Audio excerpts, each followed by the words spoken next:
Justin.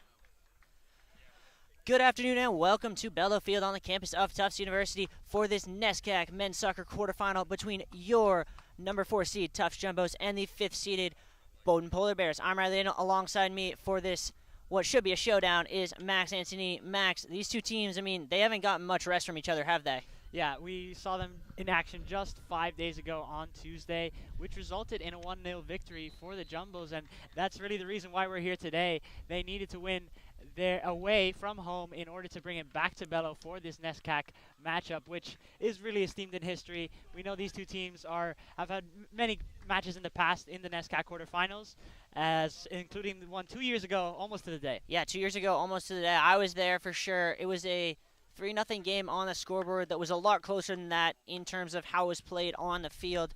We have a lot more to tell you about, but at this time, we're going to turn it over to the public address for the national anthem starters and a moment of silence.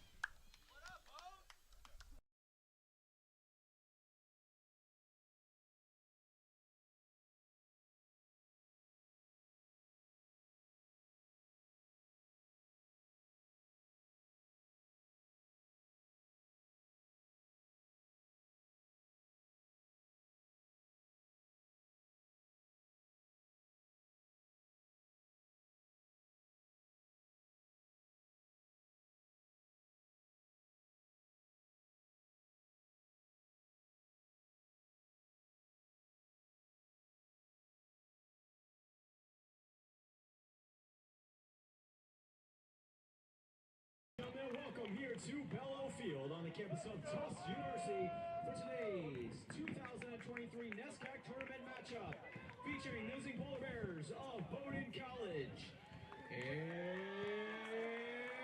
your Tufts University Jumbos. Fans out this time, let's meet these starting lineups, starting first with our visitors, the Polar Bears of Bowdoin College.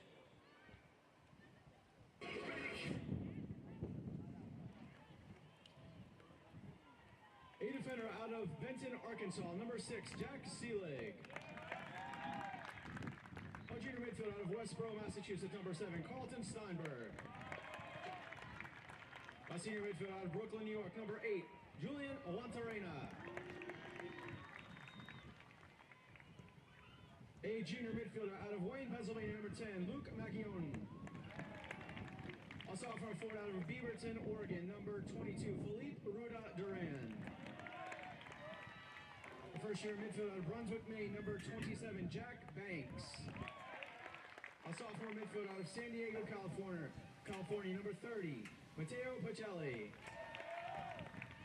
A sophomore midfielder out of Trinity, Florida, number 32, Paul Surkoff.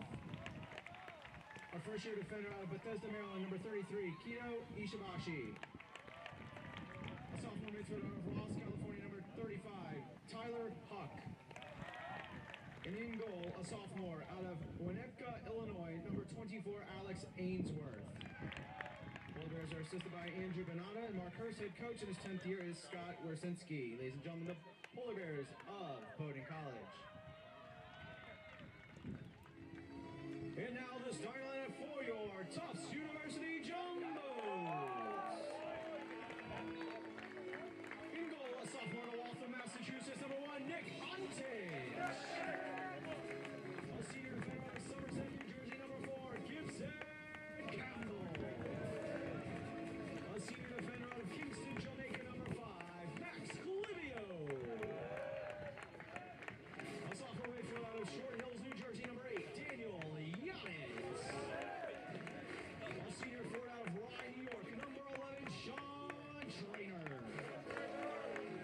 A senior forward out of Washington, D.C., number 12, Mikey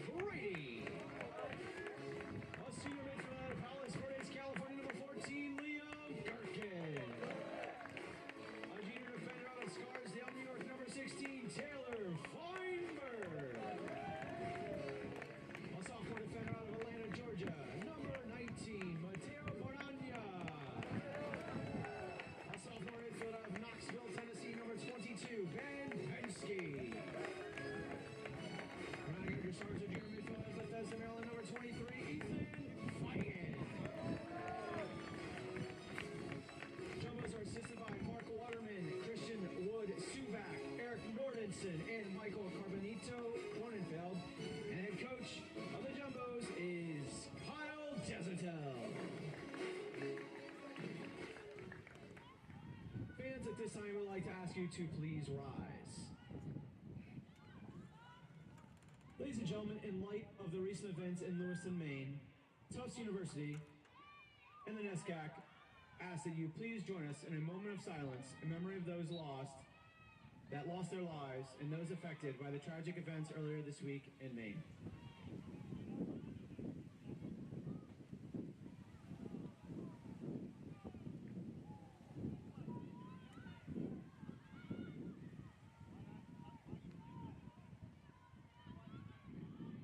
Thank you. Now at this time, I'd like to ask everyone to please rise, or continue to rise, remove your caps, and face the flag as we honor America with the playing of our national anthem.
Well, as you probably heard the public address announcer saying, we are running with the exact same starting 11s as we did Tuesday night in Brunswick. That one was a narrowly fought 1-0 Jumbo's victory, but it's very clear from the way that game was played that it could have been 4-3 or even 5-6 the way those teams have some offensive players. Anyone you got your eye on here, Max? Yeah, for the visiting Polar Bears, obviously so much can be said about Tyler Huck and Felipe Duran. I mean, top 2 goal scorers in the NESCAC. This is the highest scoring team in the entire NESCAC, so the Bowdoin Polar Bears have so much attacking threat, and we clearly saw that on display on Tuesday, but Nick Antich stood up in a big way, made sure to keep them at bay. And for the Jumbos, we saw Sean Traynor get on the goal sheet with the assist from Mikey Brady. They've been the top 2 goal scorers, both at 4 goals so far this season, so they're obviously looking to add on to that, but we'll see plenty of attacking display here today. Interestingly, Mikey Brady, the only player on these two teams who has more than 2 points in this matchup in their career. He has a goal and an assist. An assist he picked up Tuesday on Sean Trainor's goal, and the goal that put this quarterfinal away 2 years ago, almost to the day. I was talking with some of the members of the Jumbos yesterday, and they had a couple names besides the two. The first 2 they mentioned were the 2 you mentioned, Tyler Huck and Felipe Herrero Duran, but also probably who I thought was the most dangerous player in that Tuesday game in Matteo Pacelli. Yeah, Matteo Pacelli obviously kind of doesn't get as many headlines maybe, but we know his attacking threat as well. 5'6", number 30 on the pitch. There's so much attacking threat that this should be an absolute treat. I also wanted to mention Julian Juantorena, number 8, 6'4", absolute tree, absolute stature. You beat me to it, Max. He was the last name I had circled that the Jumbos captains had given me as names they were worried about. Yeah, he's also a third-team All-American, All-NESCAC player, so their accolades go on, and this Bowdoin team also very successful in 2022. They completely swept the NESCAC awards with the NESCAC Player of the Year, Rookie of the Year, and Rookie of the Year in Tyler Huck, as well as Coach of the Year, Scott Wachinski, who is here today in his 10th year. Yeah, let's talk about the coach a little bit. They got a very similar background, don't they, Max? Yeah, we were talking about this a bit before. Both alums of Middlebury, both players for the Middlebury soccer team, and so very esteemed in rich NESCAC history, but didn't have the chance to play with each other on the same squad at Middlebury, just missing each other by a year. But Kyle Desautels, the all-time top goal scorer for the Middlebury Panthers, so they have a lot of history, a lot of mutual connections as well. But we saw the Jumbos face Middlebury, the number 3 ranked team in the country, which did not go their way. No, neither of these teams been able to beat Middlebury. Actually, no one has on the year. In the country, even. Speaking of that, Middlebury already up 2-0 at the break against Williams. This is the final of the NESCAC quarterfinals to kick off, so by the time this one finishes, we will know where the semifinals and final will be held, unless for the off chance that the 1, 2, and 3 seeds lead, in which case the winner of this match would host the finals as we kick off here. And on that is Jack Selig. And it's an interesting point, since this is a 1 hour later kickoff, they don't know who they'll be playing against in the future. I think they're just playing with their hearts on the line, no matter what. Absolutely. Here is that one played wide. Space here for Banks. Going to try and play it through. Cleared out by Clivio. And Macone will control for the Polar Bears.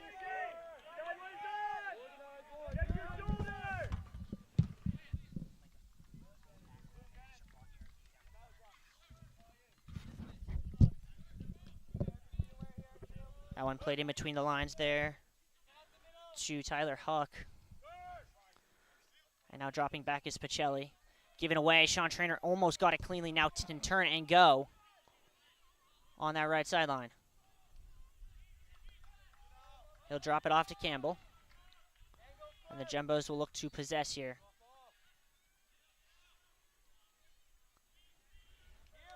Bowdoin doing a lot of what they did when the Jumbos possessed on Tuesday. Dropping deep, daring the Jumbos to try long balls like that one from Clivio that was caught out by Ainsworth. Yeah, we saw a lot of that on Tuesday. You're absolutely right. Clivio loves to find the open man in on those wings, try to find a through ball through the center, but didn't have as much success in the games against Bowdoin, but we've seen that throughout the year. Juan Torrena sends that one long, and that'll have Nick Ontich all over it. And what a year it's been for Nick Ontich, always standing up in a big way. 6 clean sheets on the season, the sophomore transfer from Northeastern. And he's really made a name for himself, I'd say, in the league, and definitely deserves all the credit. Maybe even an all-NESCAC waiting for him at the end of the year. Yeah, it's going to be interesting to see how the NESCAC awards go. So much quality throughout. Ontich, coincidentally, would move himself into 4th all-time in single-season shutouts with a shutout today, as would Ainsworth on the other side. So, a lot to play for. Gherkin tries to send Trainer through. Trainer is in behind. Sean Trainer looks to put a ball across, and that's going to drift out for a goal kick.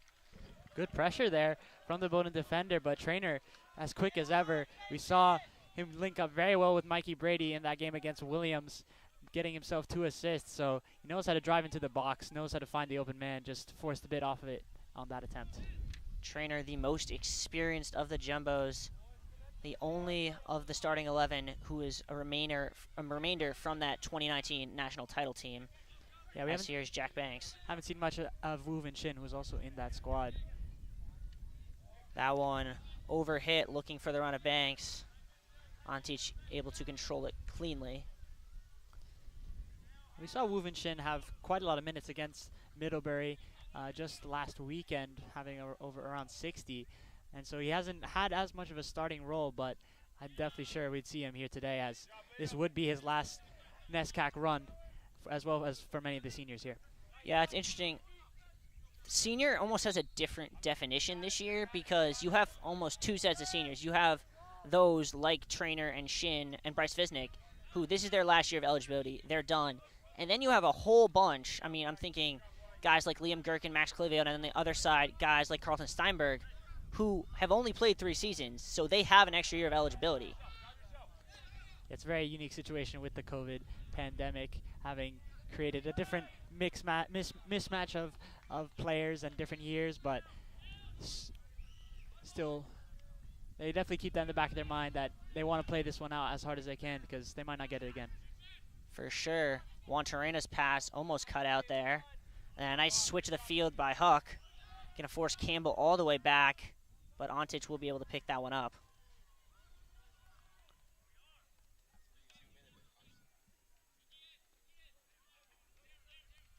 Early on, very cagey, Max. Yeah, I think and that's to be expected.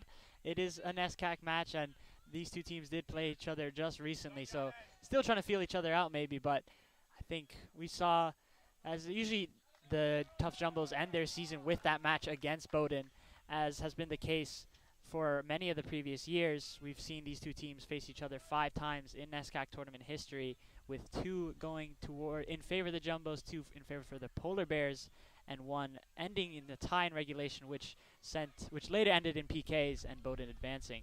You think PKs are a possibility today?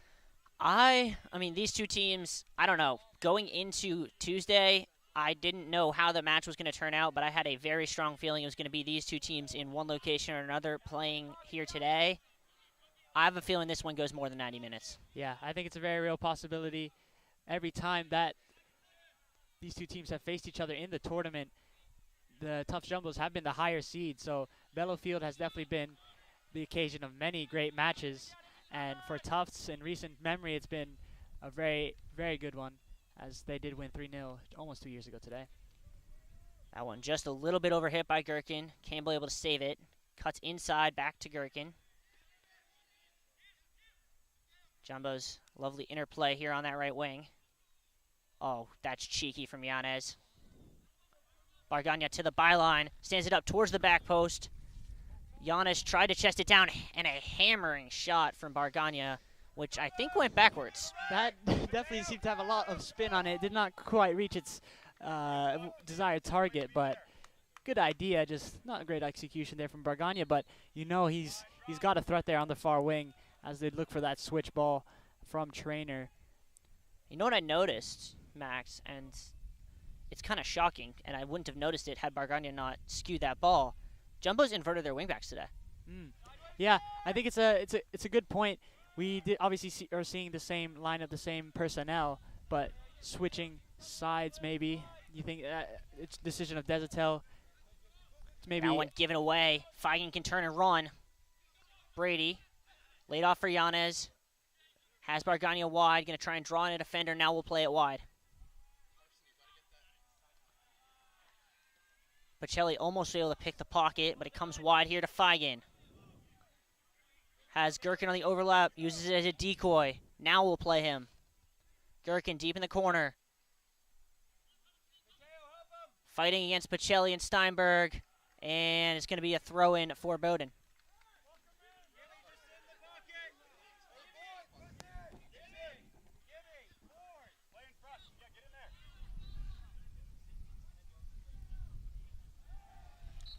And a 2-hand shove in the back, going to get called against the Jumbos. That'll be a free kick. Yeah, for the Polar Bears, they'll have time to reset, kind of assess where they're at. Haven't seen any subs so far, but we know this Polar Bear side, having had such a successful run last year in the NCAA tournament, making the Elite Eight, they know what these tournament matches are like. And they did something that the Tufts Jumbos couldn't do. That was beat SUNY Oneonta in the NCAA tournament, as the Jumbos fell to them in the round of 16, while the Polar Bears defeated them in the round of 16 and even made it all the way to the Elite Eight. Yeah, it's interesting. Both these teams have made Elite Eight appearances in the last 2 years. Both these teams have also had a year in which they just didn't live up to expectations.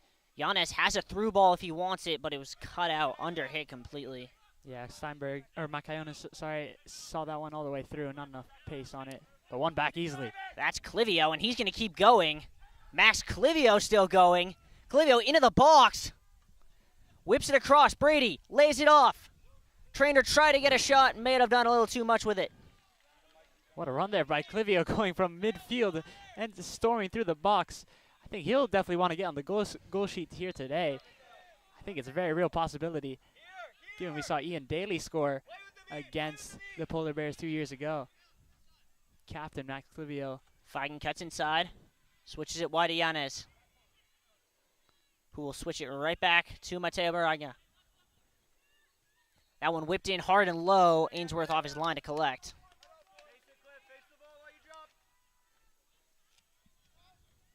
And Though there is yet to be a shot on goal, you got to say the Jumbos have looked the better team the first 10 minutes. Yeah, definitely moving the ball well across the pitch, side to side. We see Yanez, who does so well, switching the field of play. And really good movement from Trainer and Feigen on the wings here.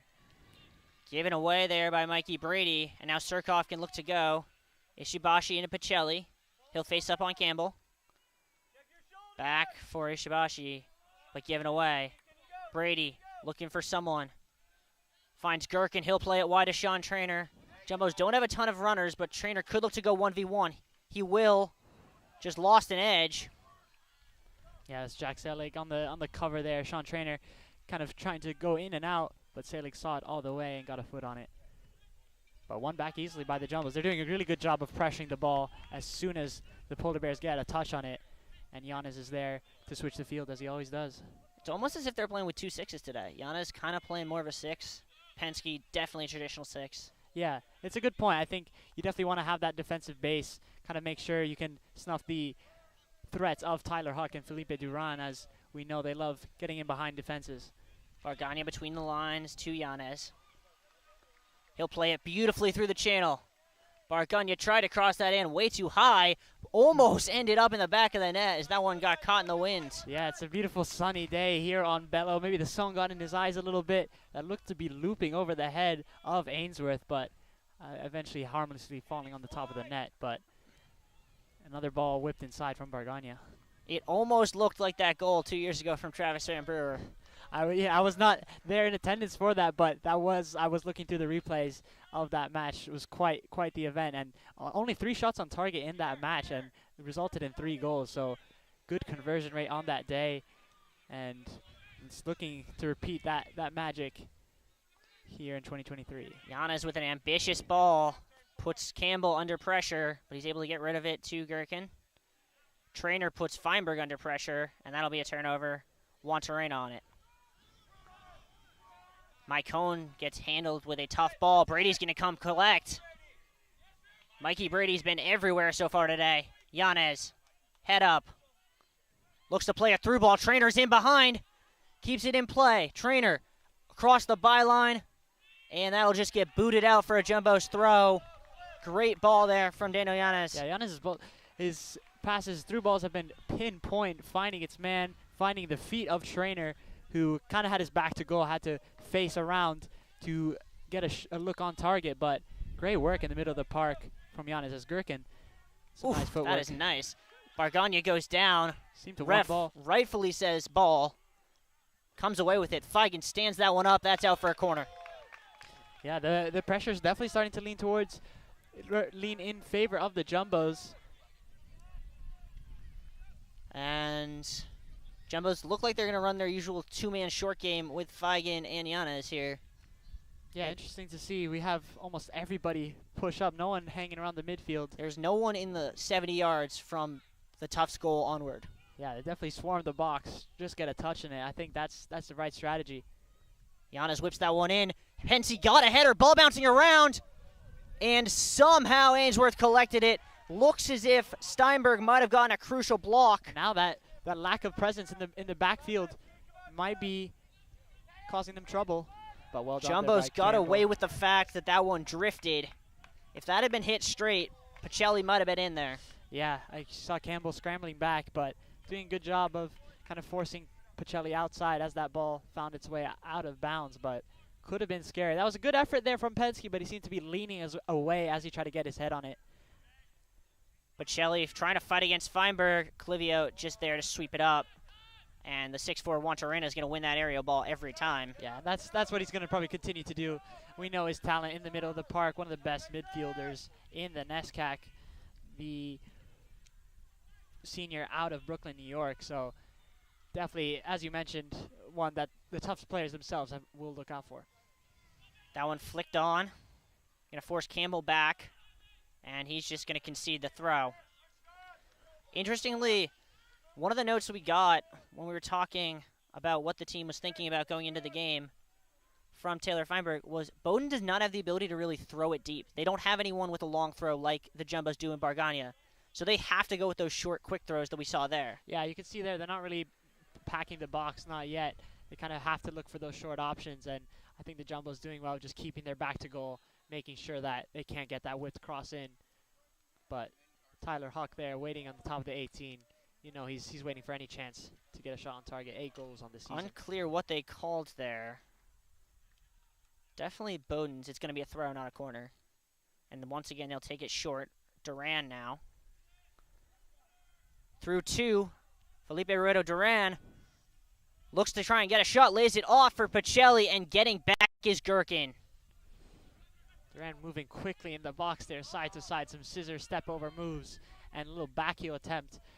But well seen through by Liam Gherkin there. Really well done in the midfield there by Mikey Brady, winning it 1v4. Jumbos want to switch, and they're going to get it. Bargagna can now look to go. He's got 2v2 here on the far side. Try to cut inside on Huck. Huck was having none of it. And he'll try and turn the transition, but Yanez takes it right back. What a challenge there. He's going to try and play in Feigen. Over hit, but it'll come back out to Yanez, who gets a step on Juantorena. Almost uses Feigen as a pick. Trying to get byline. Juantorena just takes it off him. Really is a battle of the midfielders going back and forth, hustling for it. Nice dummy there, and here comes Bowdoin. Space here for Jack Banks. He'll lay it off for the run of Surkoff. Bowdoin sending numbers in here. Duran at the 18. Tries to cut around Penske. Laid it off. Pacelli now. That one is going to be caught by Ontic, but not before it got out for a corner. Yeah, seemed to have spilled that one out of bounds. Pacelli kind of with the whipped-in cross. You see Felipe Duran moving so well with the ball at his feet. He scored 4 goals in the season opener against the University of New England. So he definitely got off to a quick start and has continued to perform in these big matches, scoring against Middlebury as well. He will take this corner towards the back post, but no one was making a back post run. That'll go all the way through. Looks like it'll be a Jumbo's throw deep in their own corner. Yeah, that corner did not quite reach its target. I think the Jumbo's now a bit of time to reset. But Bowdoin still waiting with the pressure. Trainer tried to win the ball, but he was able to draw a foul. And really well done there by Sean Trainer. Jack Selig giving out instructions to his fellow defenders. Yeah, it's interesting. Jack Selig is kind of the only real out-and-out defender that's listed in the Bowdoin squad. A lot of these players listed as midfielders as well. Luke Macchione is playing kind of deep, but he's still listed as a midfielder, as Selig is their go-to guy in the back. Pacelli fighting against Clivio. Now Duran around Penske. Gonna have a shot. Save Ontic. Wow, that was a very impressive from Felipe Duran. Absolutely withstanding the pressure of Penske, kind of taking that ball away onto his right foot, and Ontic had to be quick for that because that had some venom to it, and good hands by Ontic as well to keep that one at bay. But Felipe Duran will continue to be a threat as long as he's on the pitch. So the first real out-and-out chance of the day goes to the Polar Bears, but Ontic equal to it. Feigen able to control that in the midfield. Between the lines to Gherkin. Gets it right back, cuts around 2. Ball on a string from Feigen. Playing on the ground. Still comes up with it, gets taken down. Ref says all ball. And the second ball will be controlled by Gherkin. Now Penske going to try and send it right back. There's a little bit of pinball going on in the midfield before Pacelli finally controls for the Polar Bears. Duran's going to switch the field. Surkoff will turn and run onto that one. Has Ishibashi ahead of him. Cuts inside. Yanez tracks back, and he'll play it back to Ontic. Yeah, Yanez and Penske in the middle of the park having to do a lot of hustle work to kind of chase those switch balls because they're making them run for it. They're making them run for it, and Bowdoin's starting to find their feet a bit more, find their attacking options on the wings in Pacelli and Ishibashi. Clivio. Not really being pressed much by the 2 high strikers for the Polar Bears. And Ishibashi also listed as a defender, but just kind of playing in the middle of the park. Maybe needs some reevaluation of their positions. Kind of confusing from commentator's standpoint, but Yeah, I seem to be think working. Bowdoin's kind of strategy was to list everyone as a midfielder and figure out who's playing where later. Yeah, I think it just send them out there and they'll figure it out. And it seems to be working for them, certainly, as they did get the #1 seed in the NESCAC tournament last year, trying to emulate that. Good through ball. Trainer is behind. Able to get around one, gets taken down just outside the box. That'll be a free kick. Screaming his case is Mike Home, but that looks pretty clear from here. Yeah, Trainer doing a good job receiving the ball, bringing it down to his feet, try to jump away from the Bowdoin defenders, and drawing the foul right on the edge of the 18. Who do you think will stand over this one? I got one name, and that's number 8. Yeah, Daniel Yanez definitely got the skills and to pay the bills for that one. This will be in a great position as well. Has a lot of potential to swerve it, to get an in-swinger on either top corner. Yeah, though it is very close. It's only about 20 yards away, so He's going to have to dip you quickly. wonder if he can dip it or if maybe they try and use Feigen as a decoy, try and just adjust the angle to get an angle around the wall. Yeah, could do a little short play. You see Feigen and Trainer waiting around by the ball as well, so Now Trainer lines it up, has some options. has a decoy. Yanez. Save! What a save by Ainsworth! And he did decide to go for goal, and I think that was the right decision. That had some whip on it, but Ainsworth, quick to it, managed to catch it and bring it down, but great opportunity there from the Jumbos, and good effort from Yanez. Yeah, great hit. Even better save. Yeah, that one seemed to go to the side of the wall. That didn't necessarily go for top bins, try to tuck it away into the side netting, but Yanez, we saw him score in the NCAA tournament last year. In a very similar manner. Could see more of that in the future. Good press there from Bowdoin, but it'll go out for a Jumbo's throw. About halfway through this first half. Two teams very even so far. Well done by Brady. Feigen gets taken down right in front of us. Ref says Steinberg got ball first. And Steinberg pretty assertive that he got ball first as well.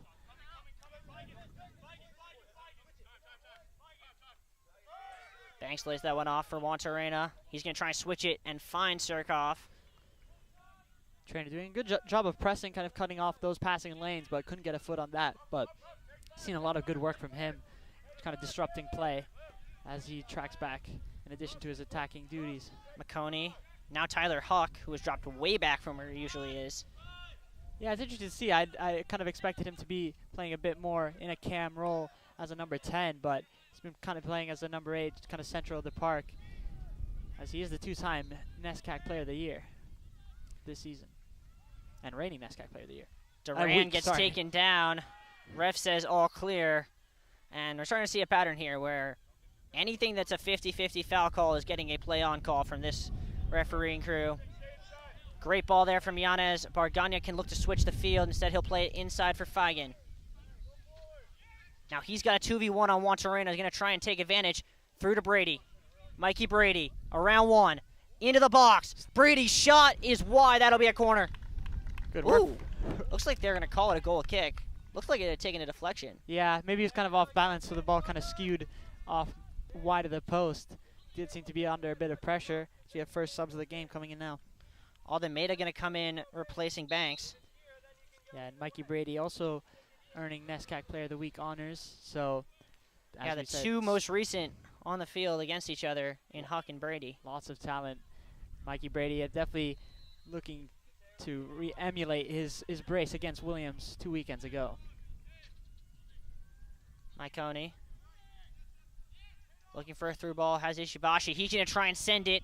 Steinberg gets in behind Clivio. Can he keep the ball in? Not with this wind. As that's called easily. Yeah, I'm surprised Bargania didn't track that run. Steinberg kind of making quite the effort there down the right-hand line. Max Clivio having to draw over to the right side in order to cover, but no harm done in the end. Between the lines to Gherkin. Dumped off for Bargania. He's going to try and go sideline, lays it off for Feigen. Popped off Juantorena. Mycone just going to have to send it. Jumbos do have a bit of a cutout here with Bargania up the field, but he's able to come back, win the ball. Pinball stuff up and down. And Ooh, what's the call here? They're going to call High boot, maybe? a high boot on Bargania for playing on the ground, maybe? Something like that. It seemed to be a lot of back and forth. Ref just wanting to intervene. This will be a Bowdoin free kick now.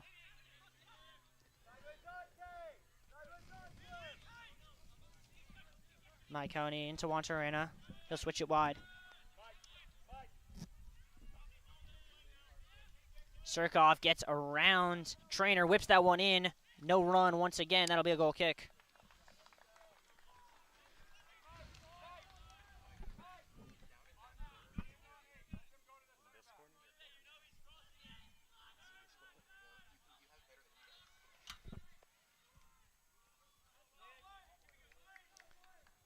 Ontich now having to deal with an extra ball that ran on the field.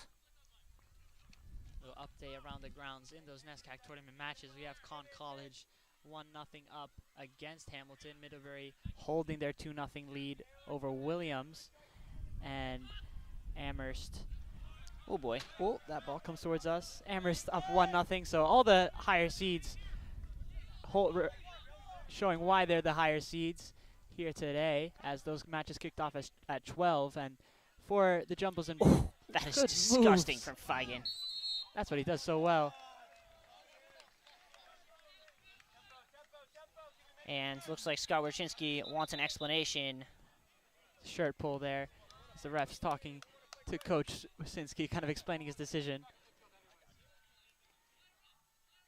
But as I was saying, yeah, the Tufts Jumbos, the number 4 seed, definitely favored on paper, but these two sides could not be more equal, I'd say. So either way would be a fair result. Neither team wants to lose. Yeah, and I think it's fair to say that whoever wins this game will be going on the road next weekend. Yeah, will be tough in either match, as well as the top 3 teams in the NESCAC, all nationally ranked as well. As are the Jumbos, reaching number 25 in the most recent polling, which first time since week 1. So yeah, interesting. You lose a game at Middlebury 3-0, and you go up in the polls. Yeah, sometimes it just works out that way. Ishibashi now. Surkov. Or excuse me, Pacelli. Around 2. Now it'll be Surkov. Gonna hit that one in. Pacelli chests it down. Feinberg gets it away. Giannis can't quite keep it in. Or he can. But gave it away to Wantarena. Trainer gonna hound him and force it back to Mike Owen. Yeah, Trainer and Brady doing a good job just hounding the Bowdoin players on every touch they take, so they can't settle and find time to pick their head up and find the open man. Surkov, nice dodge. Campbell able to get to it, but that'll concede a corner. Yeah, good pressure from Campbell just to disrupt play, but did seem to come off him in the end. Uvin Shin is looking to check in for the Jumbos. First sub of the match for them, as we did mention him earlier today. I wouldn't be surprised to see a forward sub come in the next minute or so. Brady and Trainer starting to just look a little bit tired from all. And as you say that, Henry Perkins making his way on, as will Mason Schultz. That one curled, almost went directly in, but overhit in the end. It's almost a repeat of that corner we saw earlier, which sailed out for a throw. So maybe those corner routines not working too well, as the subs now do come in. Shin for Yanez, Schultz for Feigen, and Henry Perkins For Mikey Brady, I believe. Mikey Brady. So Sean Trainer staying on the pitch, as he's had quite a good showing so far, but I think midfielders definitely deserve a break. They've had to do a lot of running here today.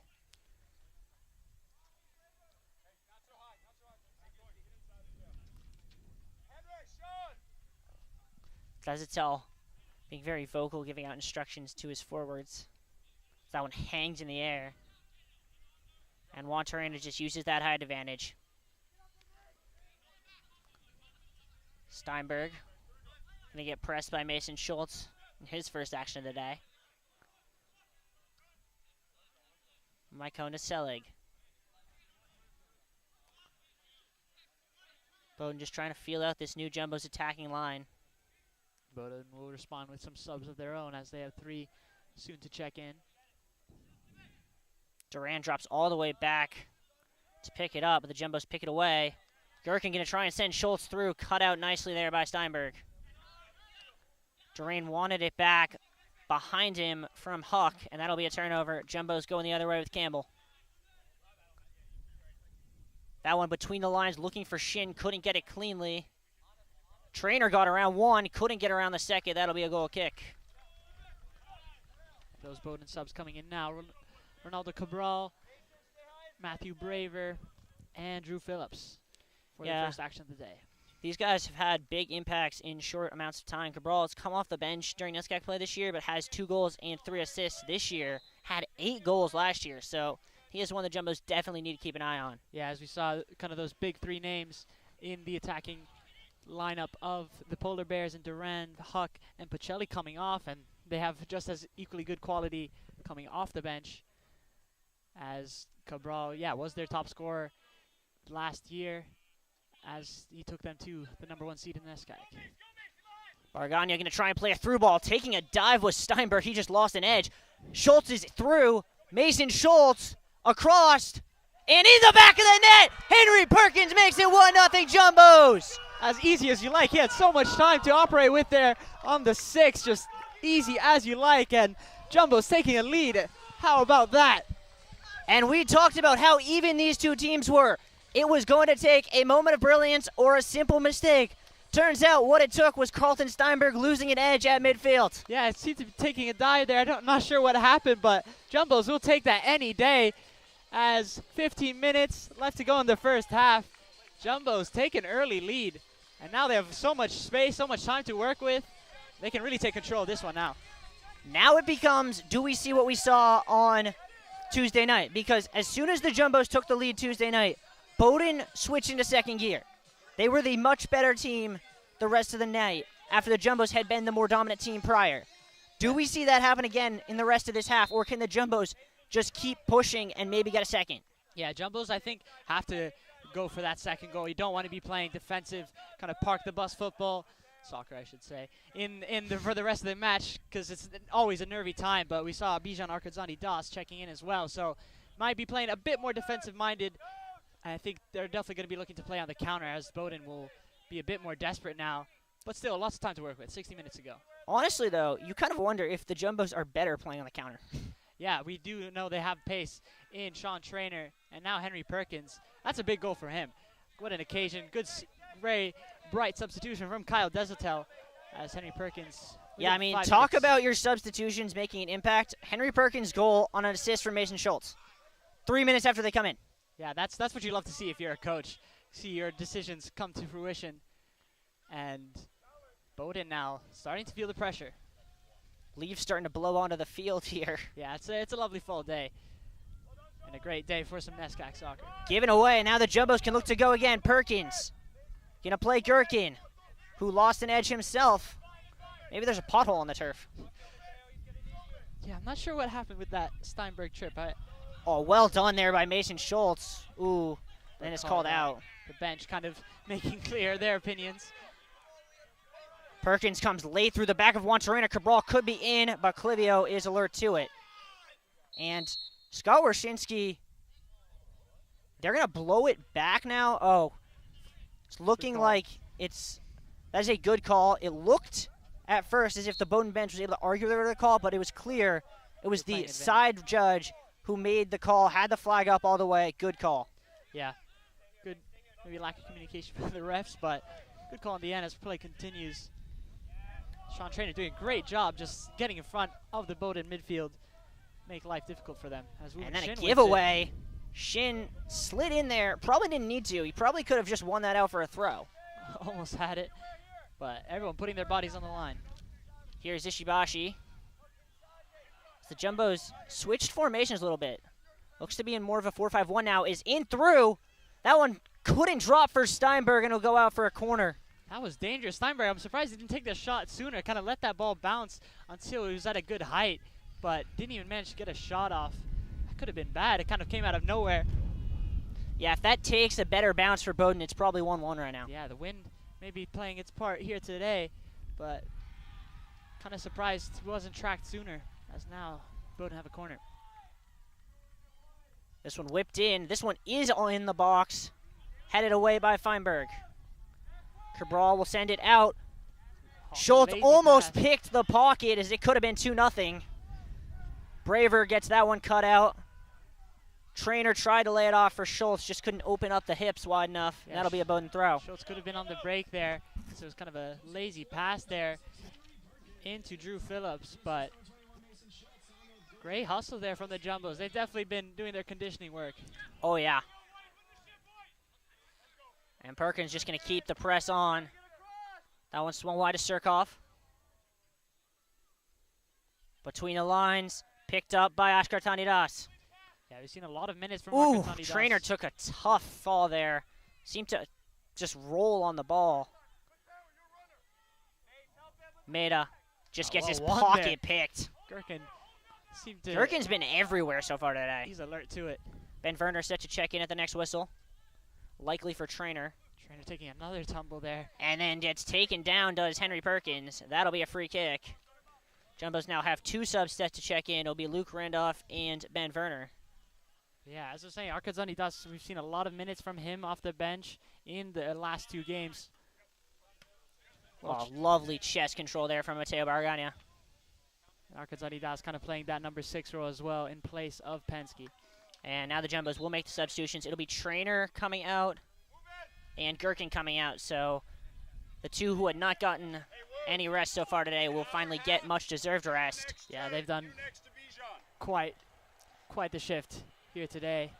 Looks as if Jumbo's going to switch back into that double holding mid formation with Shin and Ashkartani Das. Allow Randolph to play as a 10. And we saw the twin brother of Luke Randolph of Middlebury absolutely put on a masterclass performance against the Jumbos with a goal and an assist. But Randolph looking to emulate his brother's work here today as he starts to get on the ball here today. It's interesting. When we interviewed Luke Randolph last year, he told us both him and his brother got offers both places, as here is Randolph trying to get in behind, but Ainsworth just able to win the race. Yeah, that could have been bad. Ainsworth having to communicate with his defenders. Randolph was waiting for it. Surkoff now. But we see that Middlebury connection show up more so many times, as both coaches are Middlebury alums, as we mentioned before. Yeah, it's kind of hard when you're a coach to say, don't go to Middlebury when you went there. Yeah, and I think Randolph... Werner whips that one in. Schultz almost controlled it, but it just spun out. Yeah, it seemed to be a bit off balance there, spinning around with the ball, but sailing out for a Bowdoin goal kick. And I think if you're the Jumbos, definitely want to keep pushing for a second before the half. I think that would give you a really commanding lead, have the ability to control the tempo in the second half on your home pitch as well, that you know so well. So lots in favor of the Jumbos, but Bowdoin only a goal away from their perspective, as they have plenty of attacking options in Cabral and Juan Terrain on the pitch still. Yeah, and they have Duran and Huck and Pacini on the bench. And they're definitely waiting for their re-entry into the match. Good step there by Bargagna. He can turn and go. Gonna try and send Ben Werner. Almost popped free to him there. I'll tell you what, every aerial ball right now is just not going the way it's intended. Yeah, we see the wind blowing definitely more and more here today. The fall leaves coming down, but yeah, it's a tough battle in the midfield when you have a lot of pressure being applied, high press from both teams really, as now it's won on the ground by Randolph. Nice touch there. Lays it off for Werner. Now Ashkartani Das, Jumbo's whipping the ball around here. Clivio will draw in one and dump it off to Feinberg. Max Clivio, who, if he decides to take a senior season, would probably break the Jumbo's all-time record for most starts ever made. Yeah, he's definitely a workhorse.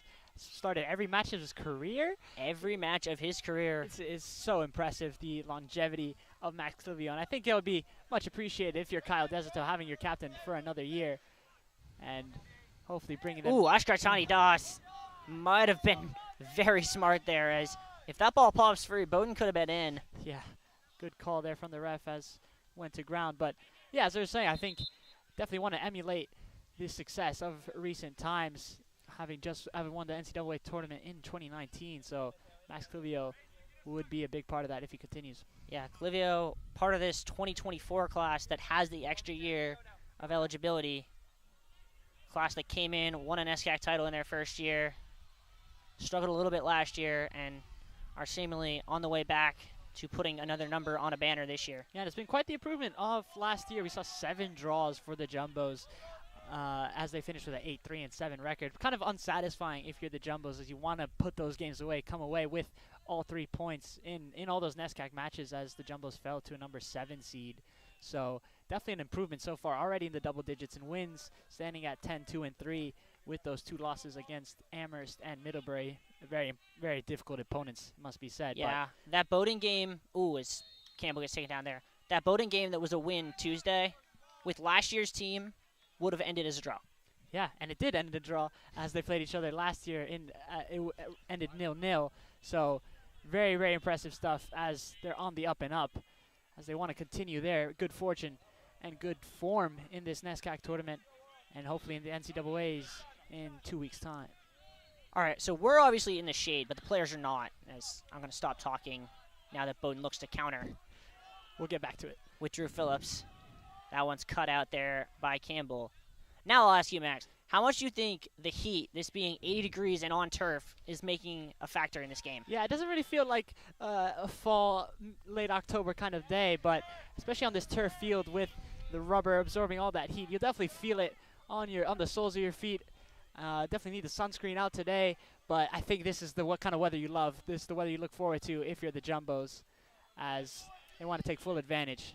It's funny, you and I had the UMaine Farmington game, what was it, the first week of classes, like September the 10th, that was 60 degrees and raining, and now it's the last week of October and it's 80 and sunny. Yeah, Medford weather works in a funny way, but I'm glad it's turned up when it matters most, as we have 5 minutes left in the first half. It's been a great, great showing, as we've said. Bowdoin still knocking on the door, I'd say, but Jumbos have had all the chances, and obviously the goal from Henry Perkins, which was very well executed. Mark Quinn now almost ready for his first minutes of the match. Yeah, More that's rotation. just a defensive substitution. Desautel seems content to just see out the half right now. Ooh, Schultz got taken out. Ref approved of that, it seems. Now it's interesting, he pointed as if to say play on advantage for the Jumbos. Bowdoin came away with the ball, and then no whistle was blown. Kind of confusing sequence of events there, but Bowdoin now move with it. Juan tries to play a through ball. Diving slide tackle, getting the ball by Feinberg. Well done there by Feinberg. Matthew Braver looking to carry that forward, but good intervention from Feinberg, as he always does. Those two in the middle of the park, Clivio and Feinberg, 2 captains. The absolute defensive wall. Yeah, it's impressive. The Jumbos have only conceded multiple goals 3 times this year. Yeah, and speaking of wall, we saw him a lot more last season, used as a center back partner to Max Clivio, but Feinberg being favored for the later stage of this season. Yeah, I wonder how much of that was the return to health of Ben Penske, because you had Feinberg playing the 6 primarily last year and the beginning of this year. Then Penske came back, and he's played such a good role as a 6. But you want to get Feinberg in that starting lineup, so they kind of needed to find a spot for him. Center back was a spot where they could look to maybe get someone with a little better control on the ball, which Feinberg brings. Yeah, definitely good partnership as well with Clivio. And here he is picking off a pass and looking to counter. Feinberg. And he can push in the midfield as well. Wide to Werner. 1v1 on Selig. To the byline. Werner. That's going to go out. Goal kick. 2 substitutions. It will be Canfin and Wynn in. And it looks as if it'll be Schultz maybe and Perkins out. So Mark Wynn going to come in for Schultz. Jumbo's going to now go to 5 at the back. Yeah, kind of see out the half, as you were saying. I think it's the right choice. Kind of make sure you hold on to this lead for the first half. Make the Polar Bears come to you, as we saw William Fowler as well make his way on the pitch for the Polar Bears.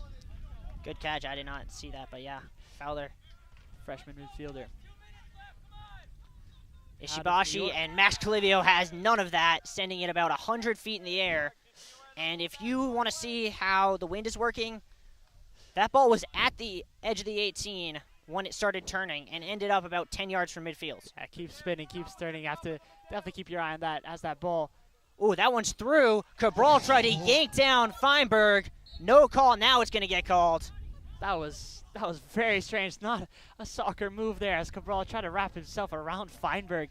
Very questionable, almost yellow card worthy, I'd say. But yeah, that's the sort of thing that you say almost yellow card worthy. That's the sort of play that it's not soccer-like, but it's not malicious intent. So you might see a yellow there in a regular season. You're not going to see a yellow there in a playoff game. yeah, it definitely would change the tempo of this match. But very curious there, Feinberg making his opinions known.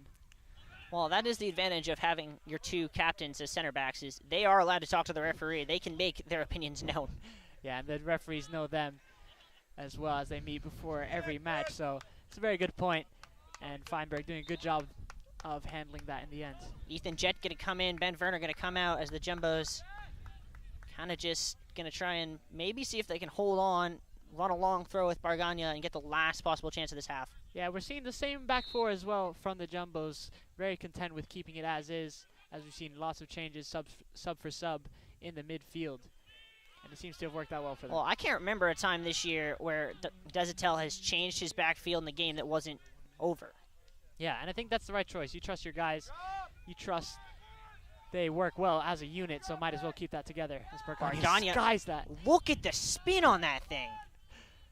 What a touch there by Cabral. Ishibashi now.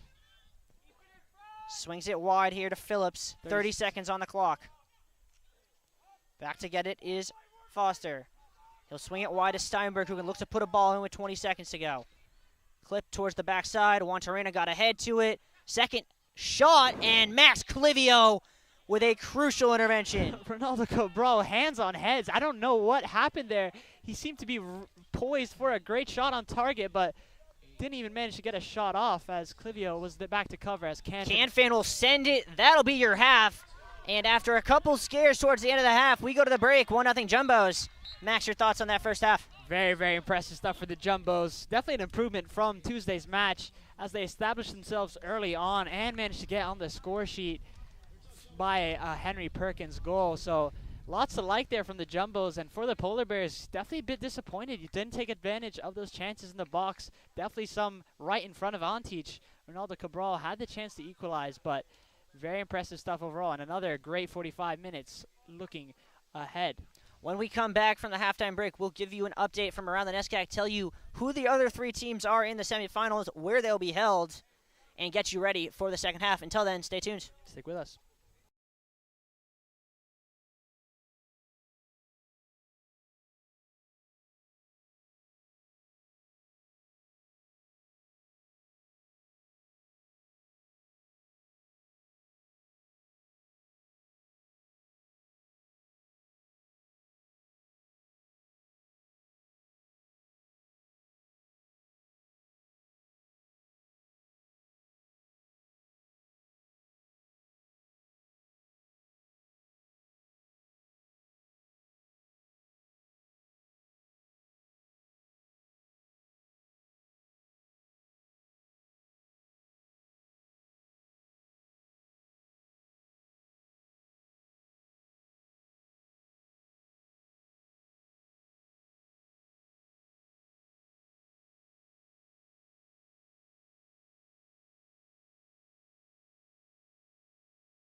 Welcome back here to Bella Field. Before we get started for the second half, we're going to go around the NESCAC.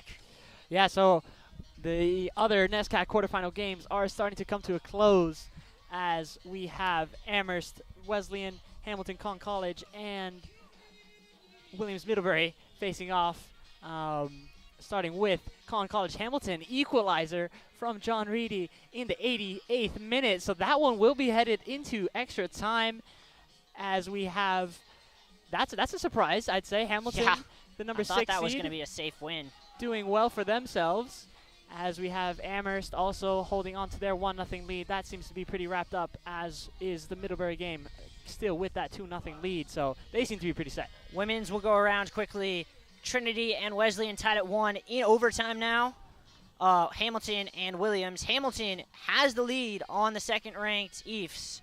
Tufts, Amherst 1-1, so we could see a situation where the number 1 and number 2 seeds fall in women's soccer. And, of course, the final women's soccer matchup went final already, if I can find it. Oh, tomorrow, correct. yes. It is being moved here tomorrow. That's why I can't find it. It will be on JumboCast, Bowdoin and Conn College. Interestingly, Bowdoin will be the home team here on Bello Field. And if results pan out the way they're looking right now, there's a possibility they could play their quarterfinal match at Bello and then go home for the rest of the NESCAC tournament. Yeah, lots to look forward here today and in the rest of the NESCAC tournament. Obviously, lots of schedule changes as a result of the events in Maine, unfortunately, but does mean we'll see another NESCAC quarterfinal matchup on JumboCast tomorrow at 3 o'clock. Gibson Campbell on it, trying to cut left and right. Got it taken off him by Phillips. Penske able to come back, collect. Gherkin. Looking for someone to give the ball to, drops Phillips, and then gets taken down, and that is very much a tactical foul. Yeah, and if you love that, if you're the Tufts bench, seeing your guys doing well in the middle of the park. Great bit of skill there from Liam Gherkin, spinning away from Drew Phillips. As now Giannis in a pretty good position to find an in-swinger into the box. We know Giannis has the boot for it, as you'll look for one of his attackers. That one curls out on net and caught by Ainsworth. Well, yeah, not quite what I was expecting, but you saw that power on display, that ball swerving in the air. I don't think it was what Giannis was expecting, to be honest. But well handled there by Ainsworth in the end. Banks wants a through ball, didn't see him. Phillips will come back to collect. Wide to Sukov. Giannis cuts off the angle, picks the pocket. And then Trainer gets shoved in the back, and that might be the first card of the game. I think we're starting to see what the Bowdoin halftime speech was. It was just send it, be aggressive, and make yourself known. I think in terms of 2 quick fouls there, and pretty aggressive ones at that. And a really poor ball there by Feinberg. Did not seem to be on the same page as his strikers. Collected easily by Ainsworth. Seemed to want to take that quickly, keep the ball moving. And as we said, we've seen a lot of impressive passing play from Tufts. And Bowdoin haven't quite been able to establish themselves, maybe due to a lack of practice, given the recent events. But still, very much a close game. 1-0 is not impossible. Here's Rita Duran. Has the overlap of Sukov, going to play him. That one crossed in, headed away by Clivio. Yana is able to turn it down. Gets doubled back to Campbell, who will just send it, but it's blocked. Second ball, Pacelli tried to get, and that's going to go out for a Bowdoin throw. Yeah, Pacelli seemed to be a bit lost, that ball bouncing around over him, but one back by Bowdoin. And here we're seeing the reality of the fact that Bowdoin doesn't have anyone who can throw it deep. They're forced to kind of do that short play every time, but it cuts off their angles. Steinberg back to Miconi. Selig's opening up wide for Sukov. He'll cut in, draw in, Trainer play between the lines to Banks. This one pushes wide to Rita Duran against Campbell. Cuts inside, curls that one in. Fought for by Clivio. A shot from Phillips from about 30 yards, and that one went sideways. Yeah, I guess, I don't know if it's hard to credit that as a shot. Clearly the intent was there, but that one just spinning farther and farther away. Seems to really slice at that ball. Antich absolutely not worried, but Need to watch that cutback pass on the top of the 18. Giannis tried to play Trainer through like he did against Hamilton, but it was cut out by Selig. Yeah, good effort there. Trainer looking to play that ball, or to receive that ball. Might have strayed a bit offside, but well done there by the Bowdoin defenders. Jumbos with a bit of a high press, but not very aggressive on it. Now they collapse and force a turnover in the midfield. Brady tried to head it, but no one stayed back to get that pass. Comes to Bowdoin with Surkoff. Feinberg wins that one in the midfield.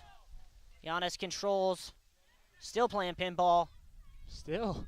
Penske tried to get it, got his pocket picked. Huck now. Banks tries a through ball. Gherkin collects. And he's just going to win the foot race here against Banks. Saw Gherkin back in the match now. Still hustling as ever. As does Brady, getting a good touch, but... Comes to Rita Duran. He's going to try and switch the field and sent it about 40 yards backwards and out for a Jumbo's throw. Yeah, these switch balls are interesting. They're definitely with good intent, but it's hard to really control and really spins the Bowdoin Polar Bears back now. Kind of curious decision, kind of desperation effort from Duran. Did not have any control over that, as the Jumbos can really push forward now. Feigen now could look to switch the field. Instead, he'll drop it off. Feinberg sends it right back to Bargania, flicked on nicely. Trainer trying to get in. Trainer gets in, and that is out for what looks to be a corner kick. It will be. And Trainer and Brady working so well up top there as the two strikers. Trainer just doing a good job so far, getting around the defense, getting in behind the back line, making life difficult for them, and winning a corner. Jumbos can send men up, as Gibson Campbell the only one tracking back. Not even, still waiting in the final third, so lots of bodies in the box for the Jumbos. Giannis has Feigen short, but he's going to send this in towards the near post. And, oh, a good header on target from Penske. Ainsworth was alert to it. Now Rita Duran trying to run against Trainer. Trainer able to win the foot race. And Campbell, having none of it, sends it across the street. You can see the concentration on the face of Trainer. He wanted that, you could tell, and he won that in the end.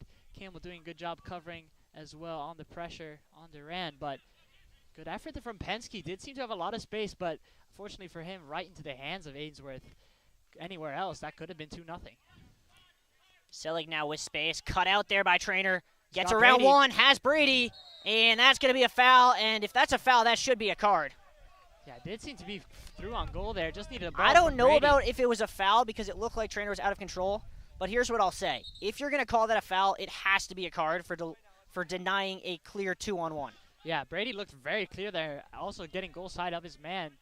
That could have been bad, and I guess a smart foul in the end for the Polar Bears, as Trainer doing great hustle work so far. Tyler Huck picks Bargania's pocket, tries to play through Pacelli, but Max Clivio just too strong.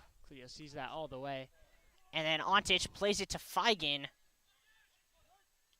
Gherkin went up, won the header. Brady flicks it on. Feigen's going to turn and run. Ainsworth out of his box and boots it. But Yana is just going to win that to Gherkin, who then loses it to Huck, fighting for it on the ground, and it is just absolute mayhem in the midfield. Yeah, it's that battle. We've seen that time and time again.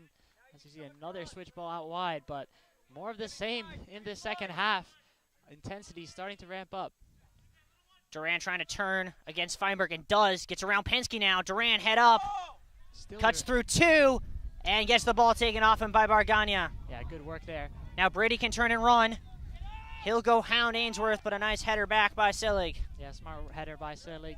Ainsworth able to pick that up as the Bowdoin Polar Bears starting to take their time now. They can make the Jumbos run for it as they continue to with Pacelli. Down the channel, gets a step on Campbell. Tries to cut back inside, but Ontic off his line to collect. And it's that defensive unit, that defensive strength. We saw them kind of exposed against Middlebury, which might have been an exception, but this Jumbo's defense has been stalwart of keeping the Bowdoin attackers at bay, having not conceded them in over 120 minutes of play now. 140 even now. Yeah, almost 150. That one swung wide there. by my cone. Gets it right back. Wind continuing to increase here on Bello. Surkoff forced inside by Trainer. Double comes. Feinberg just able to send it. As Jumbos seem content to just kind of park the bus right now. Surkoff very frustrated with his attackers. Maybe that they've not have an open look, but Feinberg doing a good job of just covering the open space. Seelig to my cone.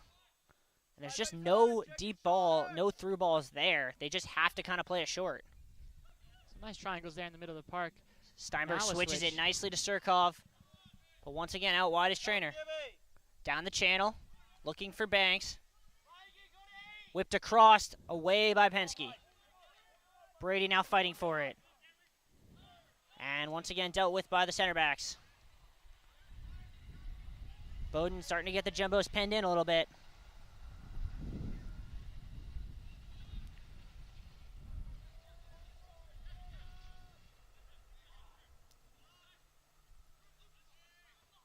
Just continuing to possess here.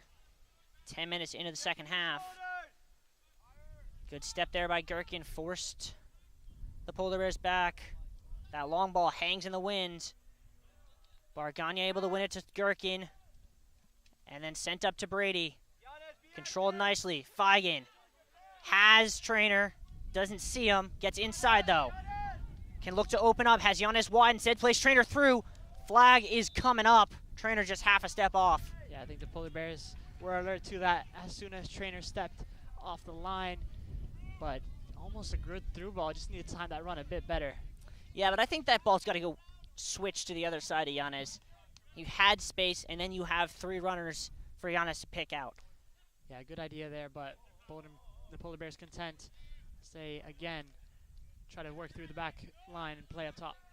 Banks somehow got that around Penske. A lot of contact on Pacelli, and he gets it wide to Steinberg. Sun has fully disappeared now.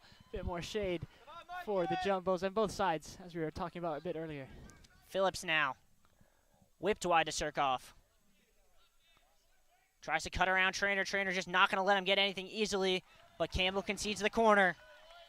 Yeah, and it's interesting to note, the Polar Bears had 21 shots in their match against Tufts on Tuesday. Now only 3 in there for them so far. Jumbos with 5, so definitely low shot count, but the quality chances definitely seem to have been a bit more for both sides. Reda Duran going to take. Referees telling the Bowdoin bench to get back in their box. That one whipped in. Bouncing around the box. Shot just wide. Looked like Mike Cohn had got that one off. Yeah, Mike Cohn doing a good job. Kind of get a shot off quickly, but that one just sailing past the right post. Almost could have been an equalizer, but kind of a tough one there with his back to goal. But that is another shot registered for the Polar Bears. Feinberg wide to Bargagna. And now Feigen's going to turn and chase. He's going to press Ainsworth. That one just hangs in the wind. That's going to be a problem. Banks gave it away. Great work by Trainer yet again. He's done everything for the Jumbos, keeping the midfield at bay. Feigen tries to get around one. Gets yanked down, and that's got to be a card. And still no, ref does not agree with your sentiment. Steinberg really pulling it, as we saw earlier from Ronaldo Cabral as well. Definitely using the short pull to their favor. That was a strange one there. Giannis going to come over to take it, looks like. Maybe Gherkin. Not as many in the box. You see Feinberg and Clivio, the 2 center backs, waiting for it. That one whipped up on net just a little too much, and that's the wind for you today. Yeah, definitely the wind carried that one far and out of bounds, but didn't seem to be much commitment from the rest of the Jumbos attack.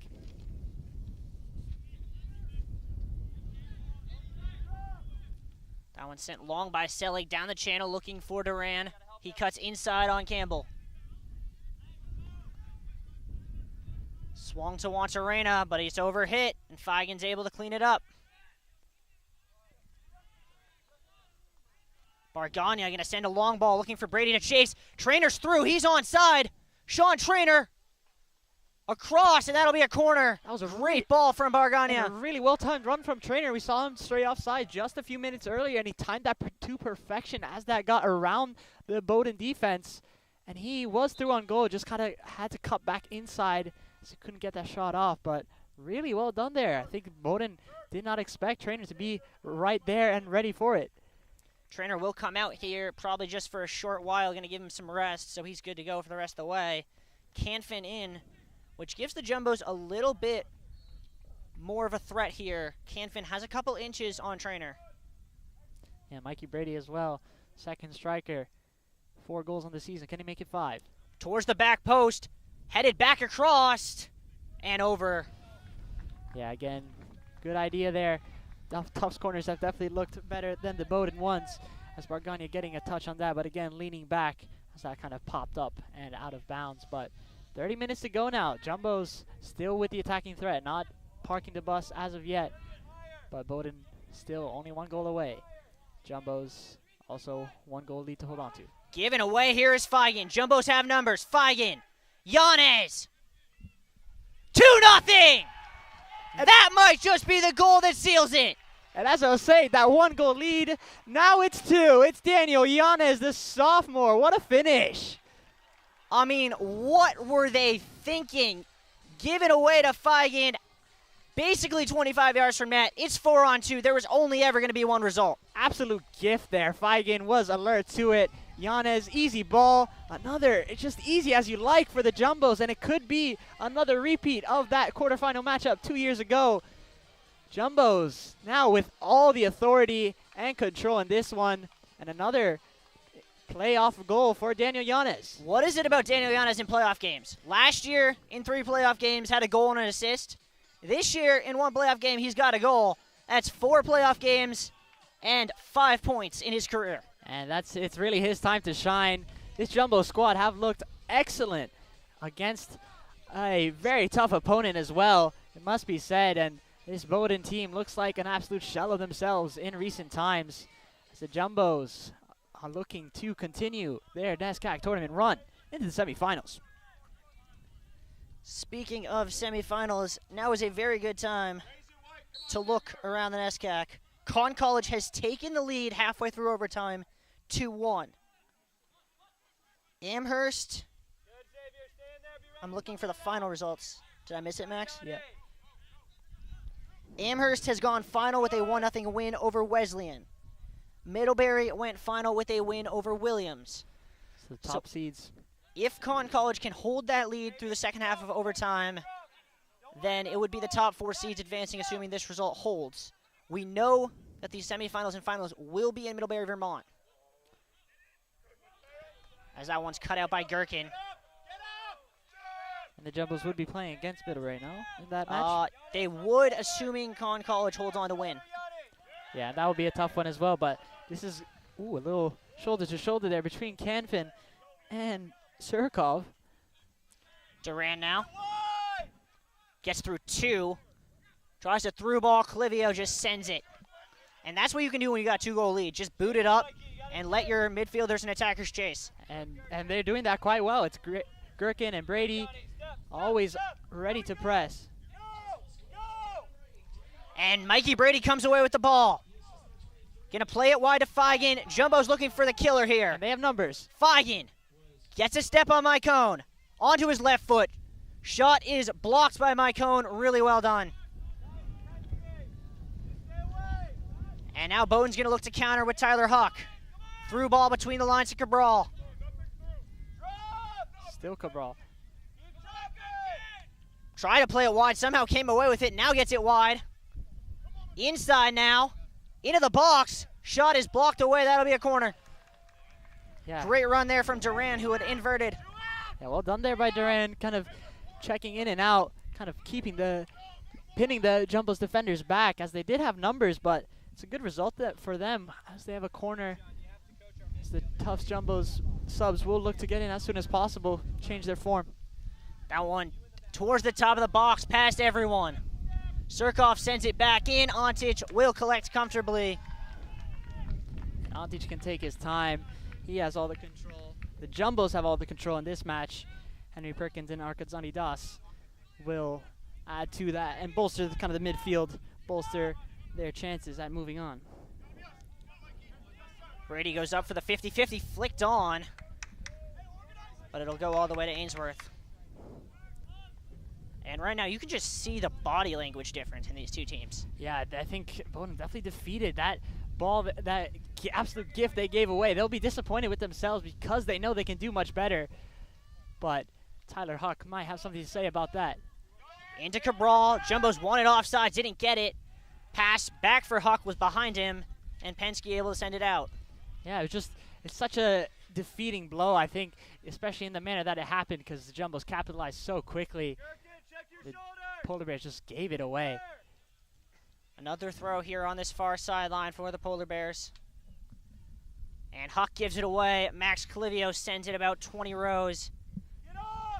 And also in this one, the winner of this match does take the lead in the all-time competition as it currently stands at 24 a good stat, Max. Yeah, so much to play for as the Jumbos will be looking to make that 25 wins in their favor all time. That one pushing Surkov all the way back into his own half. Brady gonna press, pushed wide here to Phillips. Between the lines. Down goes Cabral, ref says play on. I think that's the right call. And Gherkin just tried to do too much there. Yeah, Gherkin trying to go for the fake, just ran away from him in the end. As we enter into the second half of the second half, Jumbos looking to hold and doing well for themselves so far. Duran. And just sent out again. The clock just keeps ticking.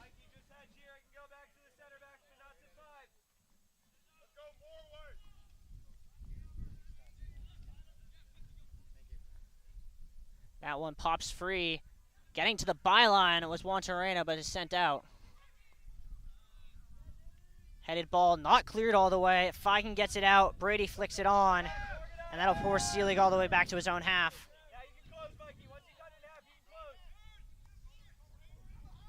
Phillips drops back. Laid off for Juantorena. Back to Seelig. Bit of space now. He'll push it wide. Duran faces up on Gherkin. Gonna try and cross it. Penske will get that out. Nicely to Feigen. Jumbos do have numbers. And he has space to work with. A little bit under hit, but Canfin still able to control. Touch got away from him. Second ball is gonna come out.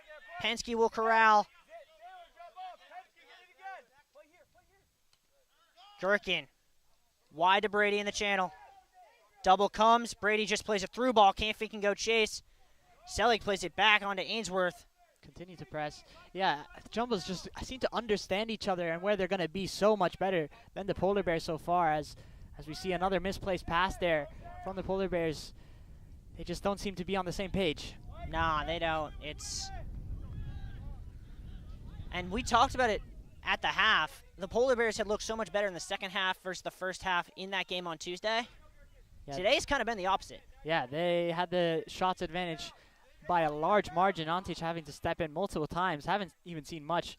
There hasn't been much for Antic to do. And I think for the Jumbos coaches, they're very vocal. They're making their instructions clear. As that one might have been able to be saved by Surkov, but he gave up on it. And maybe this team is giving up as well. As now finally those subs coming in for the Jumbos. Swoovin Shin, Henry Perkins, and Arkadzani Das. We saw more of those guys in the first half as they try to establish themselves and hold on to this 2-0 lead. Feinberg. Cabral now. Switched wide, cut out by Bargania. Has Perkins ahead of him, can play him down the channel. Instead, he'll just dump it off for Feigen. Jumbo's looking for the killer here. Oh, a diving tackle there by Mike Cohn, but Feigen comes right back to get the ball again. And now Gherkin on it. Shin. Loose touch, popped free to Perkins, turns. Could have had one there. Still going Perkins. And a good tackle there by Seelig to get the ball. Yeah, Perkins went to the ground there, maybe looking for a pen. Ooh, and then a late challenge, and that's going to be a card. Duran goes down, Campbell gets the card. Pretty easy call there. Yeah, Campbell late to that, kind of going through the back of Duran. Hope he's all right, but risky play there. First yellow of the game. Kind of surprised with these two teams, the way they play so physically. Yeah. The fact that we made it almost 70 minutes without a card. Definitely could have been a bit more, maybe in some earlier parts of the match, but now as it's closing stages, Campbell has to be a bit more aware of his tackles in the future. Maybe Coach Desatel looks to his bench to kind of assure does not go down to 10. Yeah, that is a possibility. I mean, you have Ethan Jett and Mark Wynn. That hit someone's hand. The question is whose? A yellow as well. It's going to be yellow on Clivio. That's a second yellow in the span of 1 minute. Clivio And kind of leaning that is into not great for the Jumbos. You really don't like to see two of your defenders pick up yellow cards in a span of about 60 seconds. And as well, giving up a dangerous free kick almost in the exact same spot as Jana's free kick in the first half. This could be dangerous. Yeah, Clivio kind of just leaning into that. The intent was there to kind of obstruct the ball. As now that's two Jumbo's defenders. Do they look to change that stalwart back four? That has worked so well for them so far. Do they take the risk? I mean, I think you can think about switching, making a substitution for Gibson Campbell. You can't take Max Clivio out. No, I think he knows how to compose himself. Cabral, Free kick. standing over it. Hit low and deflected wide. And honestly, Ronaldo Cabral is going to be upset at his own teammate in Jack Selig, because that was on target until, or excuse me, not Selig, until Matthew Braver deflected that wide. Yeah, that seemed to be it's not the result you want if you're the Polar Bears. At least test the keeper, but that deflection definitely working in favor for the Jumbos, as Bowdoin still remain in the attacking half though. Feigen coming off for Mason Schultz. Headed away, sent further up. Fought for in the box, and Shin just gets it out. And that's a good clearance now. Chance to move up. Canfin, chance to pressure as well. Yeah, absolutely. Just allow the pressure.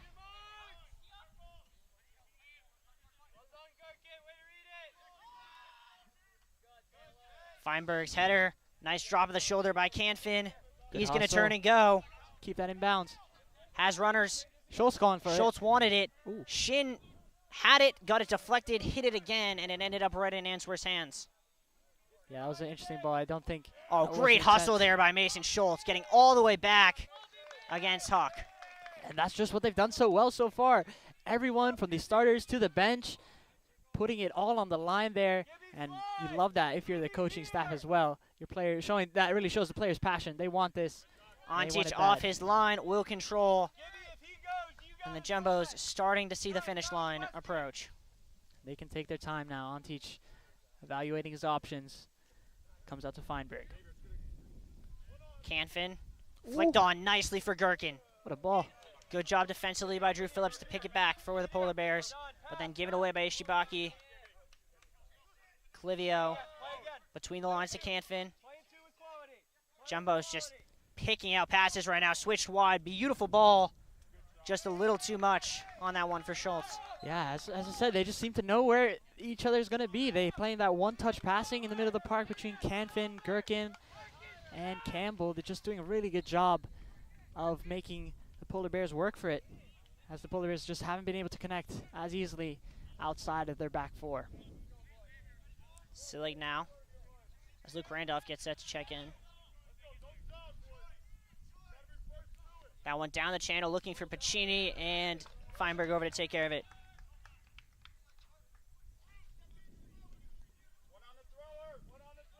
Under 20 minutes to go now. Still 2-0. Still so much to play for. Shin chests it, sends it back to midfield. Selig heads it back. Ishibaki will control. Little flick on. Pacini now.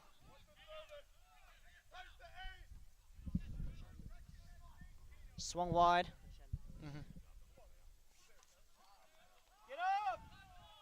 And Bowdoin once again just being hounded here. That through ball there just got through from Mike Cohn. Huck tried to cross it, blocked away. Ishibaki. Duran has Surkoff wide. Duran might have a shot here. Blocked away by Gherkin. Headed away by Campbell. Ishibaki flicks it off of Canfin nicely. Yeah, a lot of just hopeful attempts there from the Polar Bears. Just trying to send in those long balls, but well handled by both center backs of Duran of Tufts. swung wide. Loose touch from Huck. Gherkin didn't do much with it. And then Mason Schultz will just send it. That'll force Selig to head it back to Ainsworth. Yeah, we're seeing the Jumbos definitely pinned in a bit more into the closing stages of this match, but I don't think that's a bad thing if you're the Jumbos because of their defensive solidity, but definitely one more wouldn't help if you're the Jumbos as well. Yeah, no, one more would put this one Wouldn't hurt, I mean. out of bed for sure.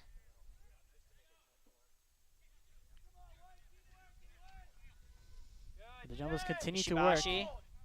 Selig just putting his hands up as if to say, where do you want me to throw this ball? Yeah, they don't know where to go. I think Jumbo's just doing a good job of keeping their back to goal, tracking their man. Yeah, Pacelli there had it, but nothing to do with it. Just have to give it back immediately. Ishibashi. Wide, Steinberg between the lines. Wantarena gets taken down, and that's going to be a free kick. Bargani upset with that. Seemed to have gone down a bit too easily. Might have been a reasonable argument, but for the Jumbos, have to deal with another free kick now. What will be Cabral over it or someone else? Duran's over it, and Pacelli, it looks like. Pacelli's got the left foot.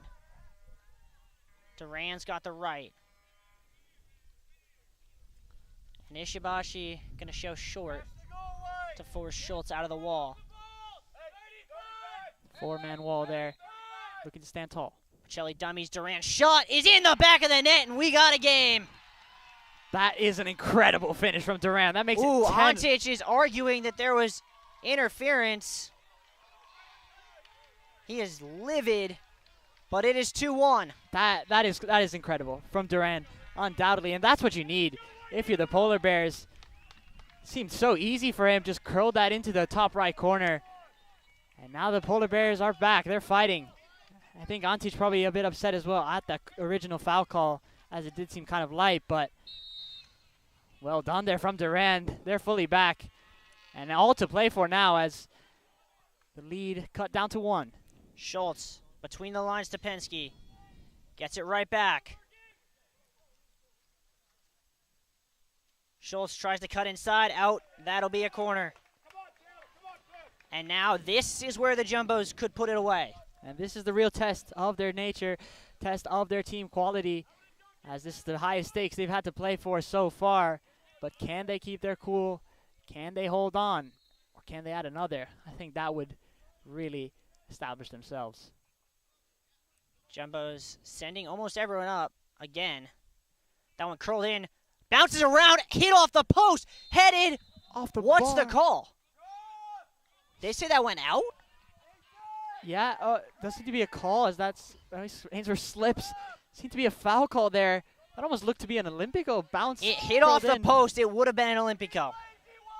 Wow, that was very close as well. And that should be offsides on Braver. And it Will be is. called. Yeah, but that's going back to that Duran goal. That is kind of exactly what you're looking for, a set piece where you can take your time. Haven't had many good chances in open play, so definitely frustrating if you're the Jumbos. Gherkin between the lines to Randolph.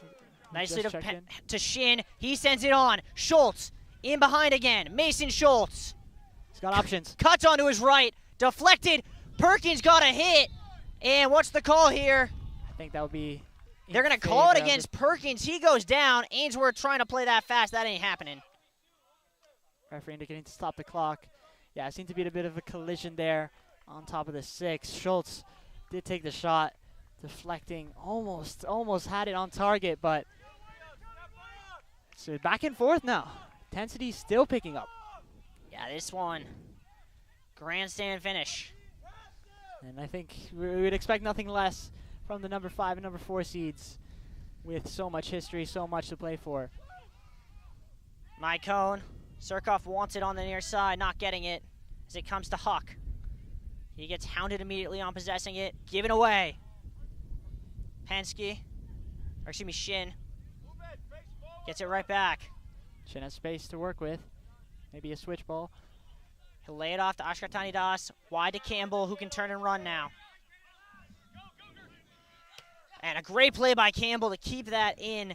It might not have stayed all the way in, but he did not concede the throw. And now Bowdoin having to reset, work from the backfield. Under 15 now. Silik's ball.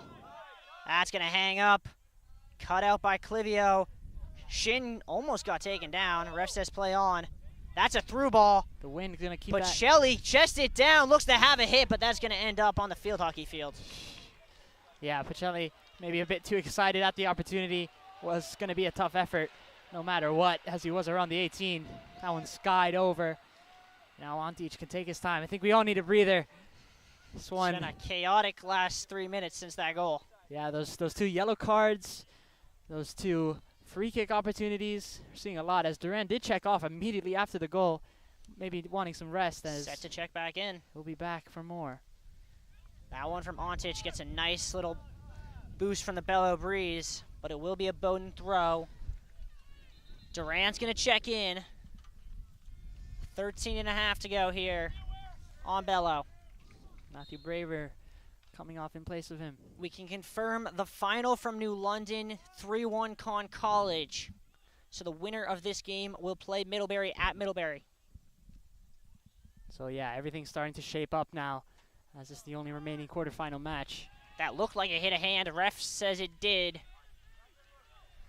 And, I mean, I think it's got to be the time as, yeah, Brady, Trainer, and the like get set to check in.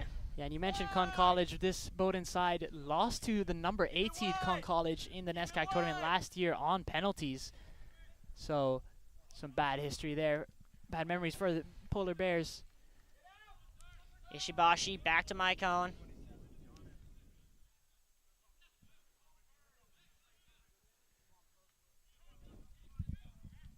That one sent forward by Phillips. No one there. Bargania played it. Probably didn't have to. He probably could have shepherded that out.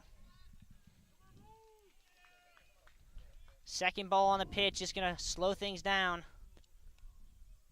Steinberg try to get around. Goes out for another Bowdoin throw. Huck takes this one into the box. That one away as Parcelli try to control. Surkov whips that one across. Parcelli to the top. Ishibashi lays it off. Shot from Huck. Just wide. Tyler Huck, the NESCAC player, 2-time NESCAC player of the week, showing why he has that title. Almost curled that into the top left corner. Antic was rooted to the ground. Just hoping that one sailed wide. Perkins and Randolph out. Trainer and Brady back in. And if you're the Jumbos, you have to close those opportunities down.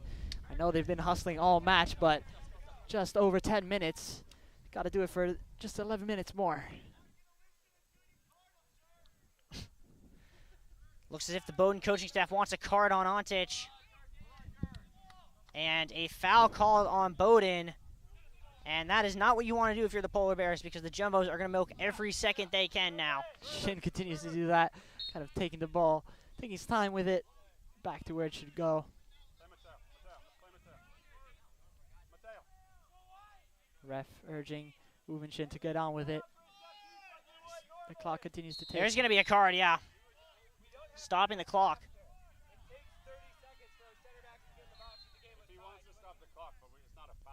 Yeah, it's not a card. In the Shin end. stands that up.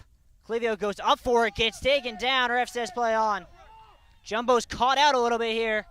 Did send a lot of people off. But Trainer gets back, forces Duran to turn back, and that'll allow the center backs to get back defensively. Duran so quick with it, managing to skip away from Brady and Trainer. Finds a good ball as well up top. Parcelli, and getting all the way back is Mason Schultz. Ooh, that is a tough foul call. Yeah, Pacelli did seem to be a bit off balance. They're kind of leaning forward already. But and Shin going to make him count out the 10. Shin doing a great job.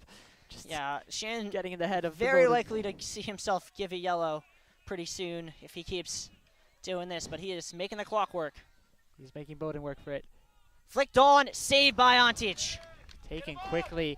Antic had to be alert to that as that fell to his feet. But he handled it well. as more Jumbo starters looking to come in.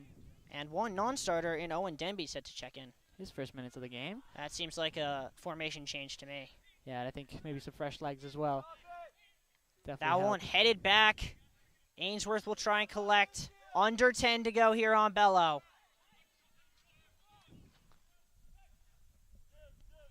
Phillips. Wide to Steinberg. Jumbo's front line just not going to let Bowdoin bring it up easily. Trainer forces it wide. Campbell able to get to it first. Gibson going to turn and run down the channel. And Has Brady inside. Hard and low. Brady trying to get there. And that'll go out, or it will be saved by Ainsworth.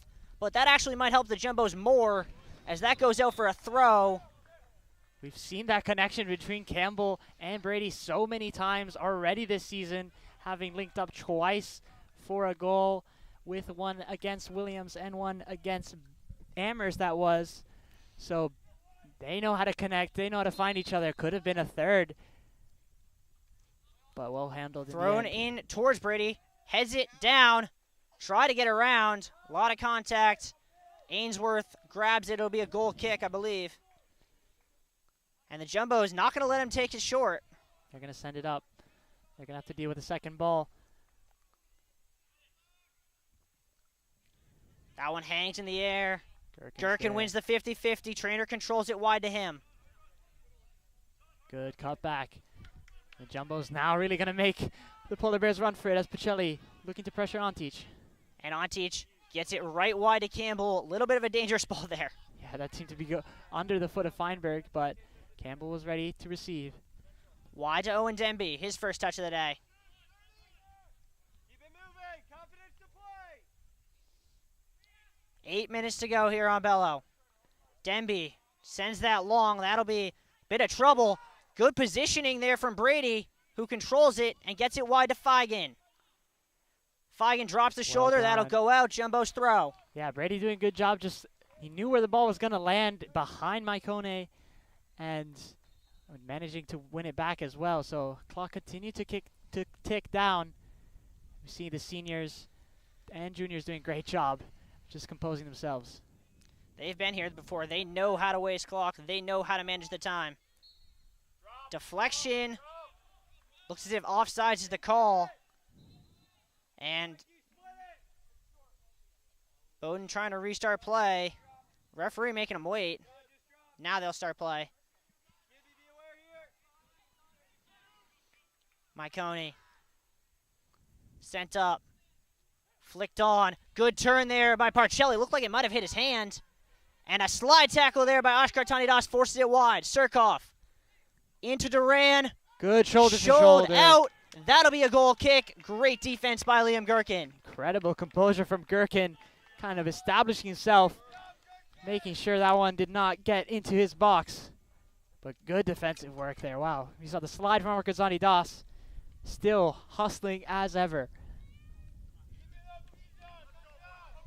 6.5 to go here on Bello. Up back line once it goes. Up back line. A lot of contact. Ref doesn't call anything. Brady's going to get the second ball. I think Monterrey going down a bit too easily again. Felt the pressure, but at 6'4", it's hard to bring someone like that down. Yanez to Campbell. Still going. That'll be a Jumbo's throw. And the clock just keeps on ticking. Yeah, Campbell doing a good job on the right-hand side. Referee telling them to go a little bit faster. I think the Jumbos will keep testing everyone's patience. Yeah, I think anyone who's not on a card right now is going to take as much time as they can. Campbell is on a card, though, so has to keep that in mind, as we still haven't seen Jet or Quinn in place of him. But Steinberg now. Tries to drop the shoulder on Denby, gets around Denby. Clivio sends it up and out of play. Yeah, we saw Denby kind of had a starting role for a lot of those mid-season matches in the back four, now kind of a back five as well, so maybe defensive and mindset. That is just a foul. Trainer wants to know why. Seemed like a soft fall by Duran. Duran trying to hurry it up, as we're going to duck about 5 minutes here. Another set piece, though, so Jumbos have to be alert. Ainsworth almost at the midfield. That one whipped in, bounced around. Bowdoin did get a free head on it, but couldn't do anything with it. Steinberg. Wide to Phillips, who can look to put a ball in. Good block Blocked from away by Yanez. Just get something in front of it. Do not give them open looks. Under 5 to go. Throw back to Ishibashi. Steinberg. All the Jumbos behind the ball now. Wide to Duran. Between the lines. Nice play with Huck. Good tackle. Pocket picked by Ethan Feigen. Trainer going to send it for Feigen. If he can keep it in, he's going to head for the corner flag. And he does manage to save it. He's got 2 options in the box as well. Brady cuts in. Keeps it. Feigen trying to get back. Jumbos give it away. But they're not going to stop the press. Surkoff tries to cut around Yanez. Played here to Parcelli. Campbell going to force him to the sidelines. Double coming with Gherkin. And a lot of contact. Ref calls a foul. That'll be a Jumbos free kick. Or no, they're going to call a throw, excuse me, for the Jumbos. That'll allow the substitutions to happen. Clock will stop. We are under 4 minutes. Yanez and Feigen coming off the pitch. Yanez telling Penske, hang in there. We got this. This is park the bus time. Yeah, I think it's justified. Keep your defensive solidity. They haven't conceded an open play, and they were going to want to continue to keep it that way. Clock continues to run now. Gherkins, as Bowdoin forced the Jumbos back, but might have cost themselves 10 seconds in the process. Scott Rosinski making sure and to then hand Campbell the just ball. goes right back to where it was. Tight, don't let him face up. Parcelli sends it long. Juan Torrena could be in. Clivio gets it out. That was a quickly taken through ball. Juan Torrena in behind the defense, but couldn't manage to get A lot of shot contact off. in the midfield. That's going to be a Bowdoin throw. And everyone's going to be in the Jumbos half. There's going to be 21 people on one side of the half, and Alex Ainsworth about 20 yards from midfield. Penske to win. He's going to Good get it out for a deflection. Jumbos throw. They're going to take their time, as they should. I think this is where you want to be. And Bowdoin's getting a sub to the line. I don't know why they would do that. That's going to – clock's going to stop now. Penske. But you can't – when you're the losing team, if you make a substitution inside 5, the clock keeps running. Yeah, interesting that's choice there. That is Kai DeGrande. His first minutes of the game, the defender, maybe trying to get onto the end of a set piece. Yeah, he's got the height, so I think that is probably the philosophy behind that decision. Surkoff cuts inside. Try to play a through ball. Playing for Wanted handball. hand, nothing there. Huck now. Cuts inside, lost the ball, got it back. That That's looked off like the- it might have hit a hand. Ref says Oscar Tanidas wasn't involved in anything. Ben Brown set to check in purely for height reasons. We saw the same against Amherst when their opponent has one with significant height. Ben Brown comes in, Giving away to Trainer. does the same. He's going to send it through. Mikey Brady against Ainsworth. Ainsworth loose touch. Can Trainer get there first? He can. Ainsworth is going to get hounded now. Under pressure. And a late tackle. Ainsworth upset. Trainer's going to get carded. And there might be some extracurriculars here. Will be a yellow for Trainer. Ainsworth, a bit of desperation there. He was far up. And maybe a wrong deflection. Could have been Jumbos shooting on an open net. Clock continues. 2 minutes to go here at Bello. 2 minutes. Steinberg's ball away. Penske sends it just straight up. Bowdoin continually looking for a handball. Any deflection, they want it to go their way. And Phillips can't keep it in. That'll be substitutions. Clock will stop with 1:47. Jumbo's throw. Ben Brown with his first 2 minutes. Yeah, or talk first minutes. about Ben Brown has seen action in one game this year, the Amherst game, and now he's getting thrown in a one-goal game with 1 minute plus to go in the NESCAC quarterfinal. Talk about getting thrown in the deep end. And he'll slot back into the back 5 that is now, maybe more. Trainer just going to run for the corner. Under pressure from 4 black shirts. He's going to get the throw. Clock's going to keep running. Win It's kind of might take it. 1:20 to go. it's kind of a back 7 now. There's only 3 people even attempting to keep it up. Bowdoin throw. Parcelli gives it right back to Tufts. That'll be a Jumbo's throw. This will bring the clock under a minute. They're not going to be in any sort of rush. No, they're going behind the backs. Might have gone between the legs there, I'm not quite sure. Long throw, found Trainer. Flag stays down because it's a throw. That looked like it hit a hand, doesn't matter.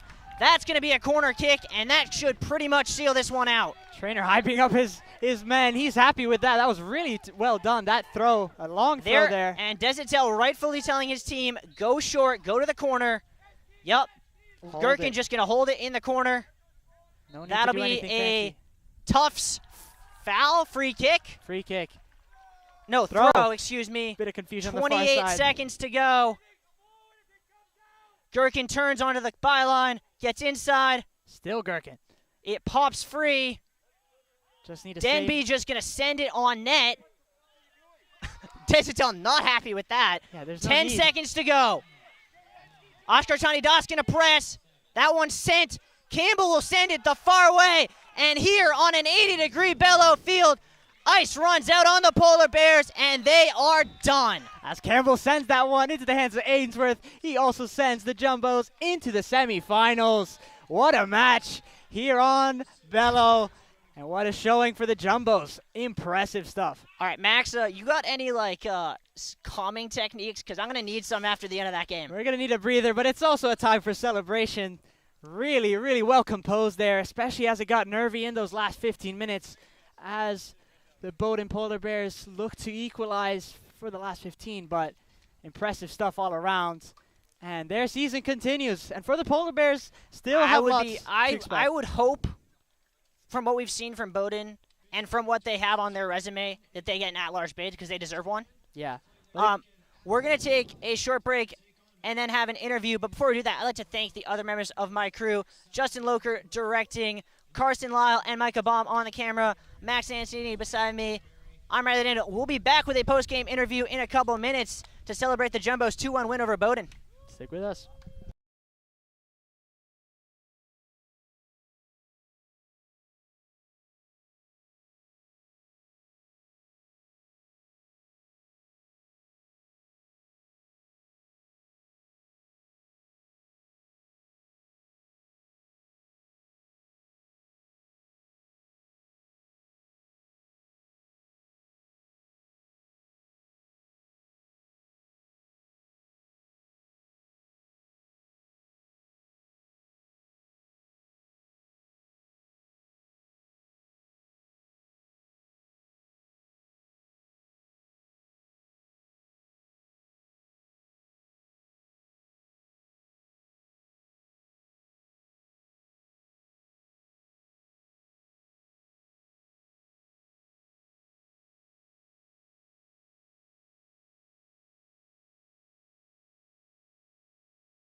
I'm here post-game after that 2-1 quarterfinal win with Daniel Yanez. Daniel, obviously, this one might be just the name for this going forward, might just be the sophomore sensation. 2 goals from sophomores and an assist from Mason Schultz. You guys really put your stamp on the team today.